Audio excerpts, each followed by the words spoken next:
সরকারের নানা পদক্ষেপের পরেও দেশ জুড়ে কাটছে না জ্বালানি সংকট।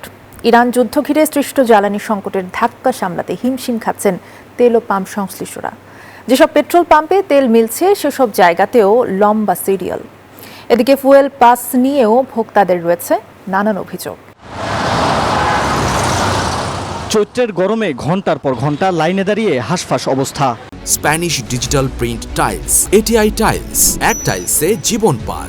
কেউ কেউ লাইনে আছেন গতকাল থেকে, আবার অনেকে লাইনে দাঁড়িয়েছেন ভোরের সূর্য ওঠার আগেই। দীর্ঘ সময় অপেক্ষায় থেকে পর্যাপ্ত তেল না পেয়ে চরমে পৌঁছেছে ভোক্তাদের হতাশা।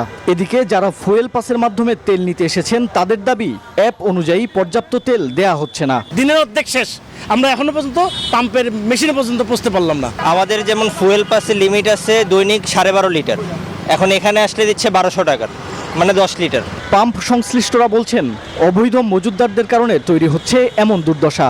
এছাড়া চাহিদা অনুযায়ী ডিপো থেকে পর্যাপ্ত তেল না পাওয়ার দাবিও রয়েছে পাম্প মালিকদের। ইরান আর ইসরায়েলের যুদ্ধ, তারপরে ট্যাঙ্কারগুলোর মধ্যে আঘাত, হরমুজ প্রণালী বন্ধ, নানান চিন্তা করে সবাই মনে করেন আমার মনে হয় তেল মজুত করতেছে। আমি এমন ড্রাইভার দেখলাম যে কালকে তেল নিয়ে গেছে, সে আবারও আজকে আসে। সংকট নিরসনে সরকারের আরও জোরালো নজরদারি ও কার্যকর পদক্ষেপের প্রত্যাশা গ্রাহকদের। মাহমুদুল হাসান ইমন, নিউজ 24, ঢাকা।